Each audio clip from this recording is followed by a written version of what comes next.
Picture waking up in a Roman villa on a crisp morning in 125 AD, not as a guest or visitor, but as property, literally owned by another human being who has the legal right to beat you, sell you, kill you, or force you into sexual slavery without any consequence whatsoever. You are one of over 8 million slaves in the Roman Empire, trapped in a system so vast, so systematically brutal, and so psychologically devastating that it makes the plantation slavery of the American South look almost humane by comparison. Tonight, we'll expose the horrifying reality of Roman slavery, a machine of human exploitation so efficient and all-encompassing that it formed the invisible foundation upon which the entire civilization rested. Lucia Flavia Tertia stood silently in the corner of her master's dining room, her eyes fixed on the marble floor as Senator Marcus Aurelius Brutus discussed her future with a potential buyer. At 19, she had been a slave for 14 years, ever since Roman legions had destroyed her Germanic village and marched the survivors to Italian slave markets.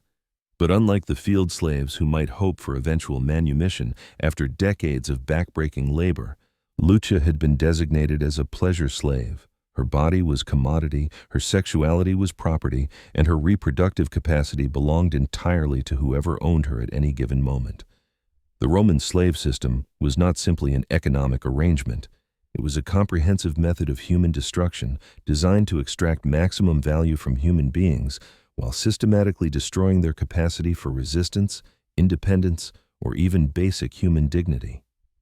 Every aspect of slave existence was calculated to reinforce their status as property rather than people, creating psychological conditions that made rebellion seem impossible while generating enormous wealth for slave owners who viewed human suffering as just another business expense.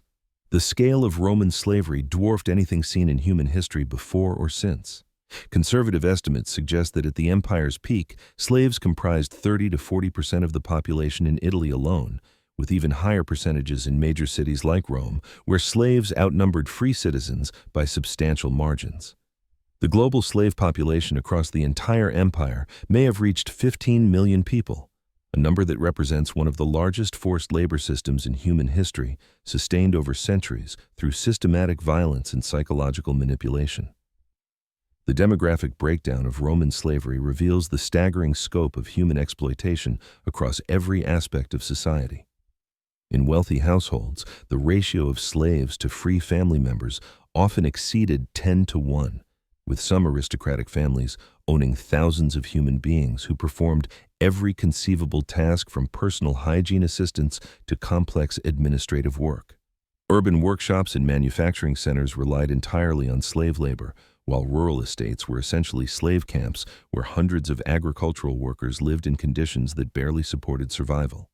The economic calculations that justified such massive human ownership were based on sophisticated accounting systems that treated slaves as capital investments, requiring careful management to maximize returns. Slave owners maintained detailed records of their human property's productivity, health, reproductive potential, and replacement costs while developing strategies for extracting maximum labor value while minimizing expenses for food, shelter, and medical care.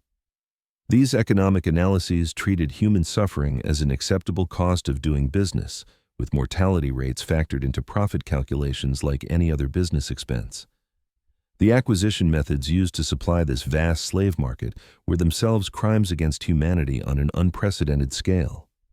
Roman military campaigns were often launched specifically to capture slaves rather than conquer territory, with entire populations being enslaved regardless of their previous social status, education, or political affiliations.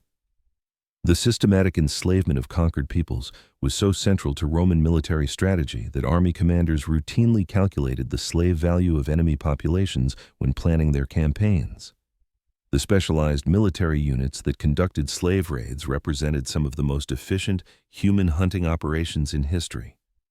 These forces were equipped with nets, chains, and restraint devices designed specifically for capturing large numbers of people alive, while their tactics emphasized speed and overwhelming force that prevented effective resistance. The slave raiders operated with military precision, surrounding villages before dawn, separating families to prevent coordinated resistance, and processing captives through systematic procedures that began the dehumanization process immediately upon capture.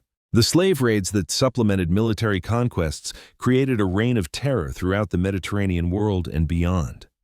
Professional slave hunters, known as venelici, operated throughout the empire's frontiers, capturing free people through kidnapping, deception, and outright piracy. Coastal communities lived in constant fear of slave ships that would appear without warning, capture entire villages, and disappear before any defense could be organized. The slave trade became so profitable that it attracted criminal organizations whose sole purpose was the systematic capture and sale of human beings. The intelligence networks that supported slave raiding operations were remarkably sophisticated, involving networks of informants who provided detailed information about potential targets. These intelligence systems identified communities with valuable slaves, skilled craftsmen, educated individuals, or physically attractive people who would command high prices in slave markets. The systematic gathering of intelligence about potential victims enabled slave raiders to maximize the value of their captures while minimizing the risks of their operations. The transportation conditions that brought newly captured slaves to Roman markets were designed to maximize cargo capacity while accepting enormous mortality rates as acceptable business losses. Slave ships were floating hell ships where human beings were chained in positions that made movement impossible, packed so tightly that disease spread rapidly through the cargo holds, and fed minimal rations that kept them alive but weakened their capacity for resistance. Modern estimates suggest that 20 to 30% of captured slaves died during transportation, with their bodies simply thrown overboard as the cost of doing business. The ship design that supported the slave trade incorporated features specifically intended for human cargo transport, including specially designed hold areas with restraint systems, ventilation that provided minimal air circulation, and disposal systems for removing dead bodies without disrupting the voyage. These ships were engineering marvels of systematic cruelty designed to transport maximum numbers of human beings while minimizing operational costs and maintaining crew safety during voyages that could last for weeks or months. The crew training that prepared sailors for slave transport work included psychological conditioning designed to desensitize them to human suffering while maintaining the discipline necessary for profitable operations. Slave ship crews were taught to view their cargo as valuable property rather than human beings, while being trained in crowd control techniques, disease prevention methods, and restraint procedures that maximize cargo survival rates while minimizing risks to crew members. The slave markets that dotted the Roman Empire were showcases of systematic dehumanization, where human beings were displayed, evaluated, and sold like livestock. Potential slaves were stripped naked and subjected to invasive physical examinations that assessed their strength, health, sexual attractiveness, and capacity for various types of labor. Buyers could inspect any part of a slave's body, test their physical capabilities, and evaluate their potential value for different forms of exploitation. The market experience was deliberately designed to break the psychological resistance of new slaves while demonstrating their complete powerlessness in Roman society. The market infrastructure that supported slave trading included specialized facilities designed for human display and evaluation. These markets featured platforms where slaves could be exhibited to potential buyers, examination areas where intimate physical inspections could be conducted, and holding pens where human merchandise could be stored while awaiting sale. The architectural design of slave markets emphasized the property status of the people being sold while providing buyers with optimal conditions for evaluating their potential purchases. The auction procedures that governed slave sales were designed to maximize prices while creating spectacle that reinforced the entertainment value of human ownership. Auctioneers were skilled performers who could highlight the most valuable aspects of each slave while building competitive bidding that drove up prices. The auction process included detailed descriptions of each slave's capabilities, health history, and potential uses, with buyers encouraged to make bids based on their intended exploitation of the human property they were purchasing. The quality control systems used in slave markets included detailed inspections, designed to identify and disclose any defects that might affect a slave's value or utility. These inspections covered physical health, mental capacity, skill levels, and behavioral characteristics that potential buyers needed to evaluate. The systematic evaluation of human beings as merchandise required expertise that developed into specialized professions, with slave evaluators commanding significant fees for their ability to assess human property accurately. The categorization system that sorted slaves into different types of exploitation was remarkably sophisticated, reflecting centuries of experience in extracting maximum value from human property. Agricultural slaves, known as servi rustici, were worked to death in conditions that made survival beyond 10 years unlikely. Domestic slaves faced constant sexual abuse and psychological torture that often proved more devastating than physical brutality. Specialized slaves with education or skills were valuable enough to receive better treatment, but remained property whose talents were exploited for their owner's benefit rather than their own advancement. The agricultural slavery that supplied food for the Roman Empire created some of the most brutal working conditions in human history.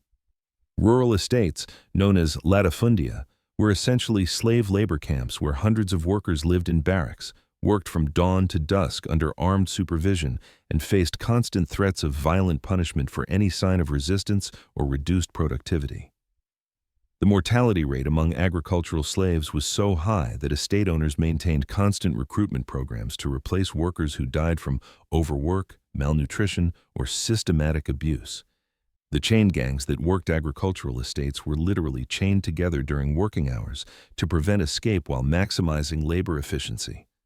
These human chain gangs were moved from field to field like agricultural machinery, with their movements coordinated to maximize productivity while minimizing supervision costs. The psychological impact of being chained to other human beings while performing backbreaking labor created additional layers of dehumanization that reinforced the slave's status as agricultural equipment rather than people. The housing conditions provided for agricultural slaves were designed to provide minimal shelter while maximizing surveillance and control. Slave barracks were essentially human storage facilities where workers were packed into spaces that provided barely enough room to lie down, with no privacy, no personal possessions, and no protection from weather extremes. The barracks were deliberately designed to be uncomfortable and degrading, reinforcing the slave's property status while discouraging any sense of personal dignity or human worth. The sexual exploitation of slaves was not an unfortunate side effect of the system, but one of its primary purposes, creating a comprehensive apparatus of rape and sexual abuse that victimized millions of people across multiple generations. Female slaves had no legal right to refuse sexual demands from their owners, male family members, guests, or anyone else their master might designate. Male slaves were equally vulnerable to sexual exploitation, with young boys being particularly prized for their sexual availability. The systematic sexual abuse of slaves was so normalized in Roman society that it was discussed openly in literature and legal texts as a natural right of property ownership. The brothel slavery that commercialized sexual exploitation created an industry that generated enormous profits, while systematically destroying the humanity of the women and men forced to participate. Roman brothels were not simply places where sexual services were sold. They were factories of systematic rape where enslaved human beings were forced to perform sexual acts with multiple customers every day while being subjected to constant violence, degradation, and psychological abuse designed to break their resistance to sexual exploitation. The training programs that prepared slaves for sexual exploitation began in childhood and involved systematic abuse designed to condition victims to accept and perform sexual acts on demand. Young slaves destined for sexual exploitation were taught specific techniques while being subjected to regular rape that was presented as education rather than abuse. This training process created psychological damage that was so severe it often resulted in complete personality disintegration, leaving victims who were capable of performing sexual services but had lost all sense of individual identity or human worth. The breeding programs that treated slaves like livestock represented one of the most psychologically devastating aspects of the entire system. Slave owners would select male and female slaves for reproduction based on characteristics they wished to perpetuate: strength for labor, beauty for sexual exploitation, or specific skills for specialized work. Slave families had no legal recognition, and children could be separated from parents at any time, for any reason. The deliberate destruction of family bonds was used as both a method of psychological control and a means of preventing the formation of support networks that might facilitate resistance. The child-rearing practices that governed slave children were designed to begin the dehumanization process from birth, ensuring that new generations of slaves would accept their status as property without developing the psychological resources necessary for resistance. Slave children were separated from their parents as soon as they were old enough to perform simple tasks, preventing the formation of emotional bonds that might provide psychological support during the conditioning process. The educational programs that trained slave children were focused entirely on developing skills that would benefit their owners, with no attention paid to personal development, individual interests, or human potential. Slave children destined for intellectual work were taught reading, writing, and specialized knowledge while being systematically conditioned to view their abilities as property belonging to their masters rather than personal talents that could be used for their own benefit. Lucia's own experience exemplified the horrific complexity of Roman sexual slavery. As a child, she had been trained in music, dancing, and conversation skills that made her valuable as entertainment for dinner parties and social gatherings. But this education came with the understanding that her primary function was sexual availability. She was taught to please men in ways that maximized their satisfaction while minimizing her own humanity. The psychological conditioning required to create compliant sexual slaves involved systematic abuse that destroyed the victim's sense of self-worth while creating trauma bonds with their abusers. The entertainment industry that exploited slave talents created a sophisticated system of cultural production built entirely on forced labor and systematic abuse. Slave musicians, actors, dancers, and artists were forced to create beauty while experiencing systematic brutality, producing cultural achievements that celebrated Roman civilization while their creators lived in conditions of absolute degradation. The contradiction between the artistic beauty created by slaves and the horrific conditions of their existence represented one of the most disturbing aspects of Roman cultural achievement. The domestic slavery that characterized urban households created conditions of constant surveillance and psychological pressure that made resistance extremely difficult. House slaves lived under the direct observation of their owners 24 hours a day, with no privacy, no personal possessions, and no time that belonged to themselves. They were required to anticipate their owner's needs, respond immediately to any command, and maintain perfect obedience even when ordered to participate in activities that violated their deepest moral beliefs or caused them physical harm. The hierarchical structure that governed domestic slavery created complex systems of privilege and degradation that pitted slaves against each other while reinforcing their collective powerlessness. High-status house slaves might have authority over other slaves, but this authority was entirely dependent on their master's whims and could be revoked at any moment. The creation of slave hierarchies served multiple purposes. It provided incentives for good behavior, prevented solidarity among slaves, and created informant networks that made resistance extremely difficult to organize. The surveillance systems that monitored domestic slaves were remarkably sophisticated, involving networks of informants, hidden observation points, and systematic reporting procedures that made privacy impossible. Masters employed trusted slaves to spy on other slaves, while household layouts were designed to maximize visibility and minimize opportunities for private communication or planning. The constant surveillance created psychological pressure that was often more effective than physical restraints in preventing resistance. The legal framework that supported Roman slavery was designed to ensure that slave owners had absolute power over their human property while providing legal protection for any form of abuse they might choose to inflict. Masters could beat slaves to death without legal consequence, torture them for entertainment, sell them to brothels or gladiator schools, or kill them for any reason or no reason at all. The law viewed slaves as objects rather than people, meaning that crimes against slaves were treated as property damage rather than assaults against human beings. The judicial procedures that governed slave-related cases were structured to protect owners' property rights while providing no protection for slaves against abuse, exploitation, or murder. Courts would hear cases involving damage to slaves by third parties, theft of slave property, or contractual disputes between slave owners, But slaves themselves had no legal standing to bring complaints about their treatment or to seek protection from abuse. The legal system treated slave testimony as inherently unreliable and inadmissible except under torture, creating a framework where slaves could not effectively challenge their treatment through legal means. The punishment laws that governed slave discipline gave masters virtually unlimited authority to inflict violence on their human property, with only the most extreme and economically wasteful forms of abuse receiving any legal attention. Masters could torture slaves for entertainment, sexual gratification, or psychological satisfaction without legal consequences, as long as the abuse did not significantly reduce the slave's economic value or interfere with other citizens' property rights.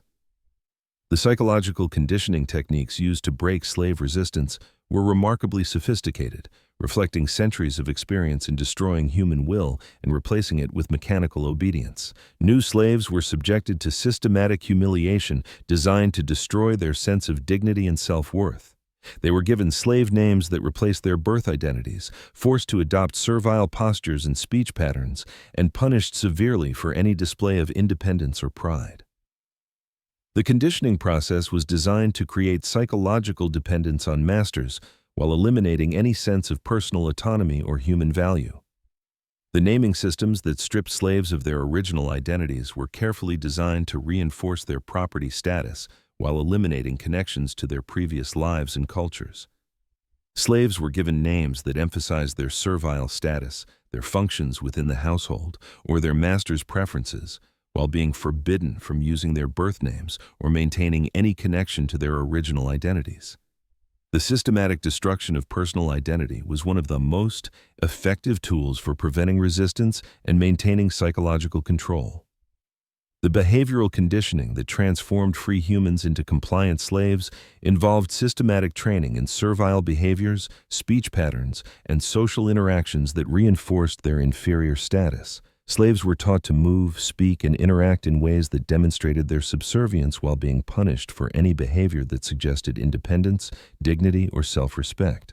This behavioral conditioning was so thorough that it often persisted even after manumission, leaving freed slaves who continued to display servile characteristics long after their legal status had changed. The punishment systems used to maintain slave compliance were deliberately designed to maximize terror while serving as public demonstrations of what happened to slaves who displayed insufficient obedience. Punishments ranged from brutal beatings and sexual assault to elaborate tortures that could last for days.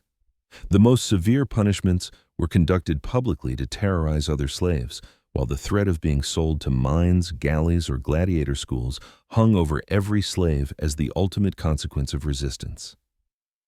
The creative torture methods that slave owners developed for disciplining their human property reflected a systematic exploration of techniques for inflicting maximum pain and psychological damage while maintaining the slave's capacity for continued labor. These torture methods were often shared among slave owners as entertainment and practical information, creating communities of expertise in systematic human abuse that influenced torture practices throughout Roman society. The public punishment spectacles that demonstrated the consequences of slave resistance were carefully orchestrated events designed to terrorize the slave population while providing entertainment for free citizens. These spectacles might involve elaborate tortures, forced combat between slaves, or creative execution methods that combined cruelty with theatrical elements designed to maximize psychological impact on witnesses. The mining slavery that supplied the empire's demand for metals and precious stones created some of the most horrific conditions in human history. Slaves in mines were worked continuously in conditions that made survival beyond a few years virtually impossible. They were chained underground, fed minimal rations, and forced to work until they collapsed from exhaustion or died from the toxic conditions. The mining slaves were literally worked to death, with their bodies disposed of in mass graves that archaeological evidence suggests contained thousands of skeletal remains. The underground working conditions in Roman mines represented some of the most extreme examples of systematic human exploitation in history. Mines were essentially underground death camps where slaves worked in spaces too small for standing upright, breathed air poisoned by mineral dust and toxic gases, and faced constant risks of cave-ins, flooding, and equipment accidents that killed or maimed workers regularly. The life expectancy for mining slaves was measured in months rather than years, with mortality rates that exceeded those of even the most brutal modern industrial accidents. The chain systems that restrained mining slaves were designed to prevent escape while maximizing labor productivity. Slaves were chained to their work positions and to each other in ways that made individual movement impossible, while forcing coordinated labor that increased mining efficiency. The psychological impact of being permanently chained in underground darkness created mental health conditions that were often more devastating than the physical abuse, leading to high rates of suicide and mental breakdown among mining slaves. The disposal methods used for dead mining slaves reflected the economic calculations that governed their treatment. Bodies were simply thrown into abandoned mine shafts or buried in mass graves without ceremony or record-keeping. The systematic disposal of mining slave remains created archaeological evidence that modern researchers have used to document the scale and brutality of Roman mining operations, revealing mortality rates that exceeded those of Nazi concentration camps. The galley slavery that powered Roman naval operations chained human beings to rowing positions where they remained for months or years at a time. Galley slaves were forced to maintain rowing rhythms that pushed human endurance beyond its limits, while being subjected to regular beatings, minimal food and water, and complete lack of sanitation. The mortality rate among galley slaves was so high that ships carried replacement slaves to fill positions left vacant by those who died during voyages. The rowing techniques that galley slaves were forced to master required coordination and endurance that could only be achieved through systematic conditioning that broke down individual will and replaced it with mechanical response to commands. Galley slaves were trained to row in perfect synchronization regardless of weather conditions, combat situations, or personal health status, with severe punishment awaiting any slave who disrupted the rhythm or showed signs of weakness. The living conditions aboard galley ships were designed to maximize rowing efficiency while minimizing the space and resources devoted to slave welfare. Galley slaves lived chained to their rowing benches, sleeping in the same positions where they worked, with no protection from weather extremes and no sanitation facilities. The accumulation of human waste, food debris, and corpses created disease conditions that killed slaves regularly while creating psychological torment that often proved more devastating than physical abuse. The gladiator slavery that provided entertainment for Roman audiences involved systematic training and violence combined with psychological conditioning designed to make slaves willing to fight to the death for their owner's profit.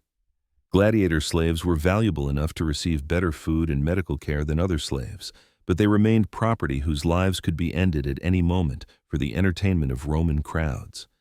The psychological pressure of knowing that each fight might be their last, combined with the trauma of being forced to kill other human beings, created mental health conditions that would be considered severe psychological torture by modern standards.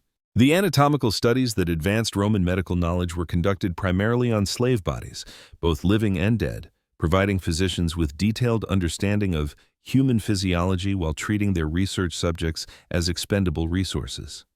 Slave bodies were dissected while alive to study organ function, subjected to experimental surgeries without anesthesia, and used to test the effects of poisons, diseases, and other medical phenomena.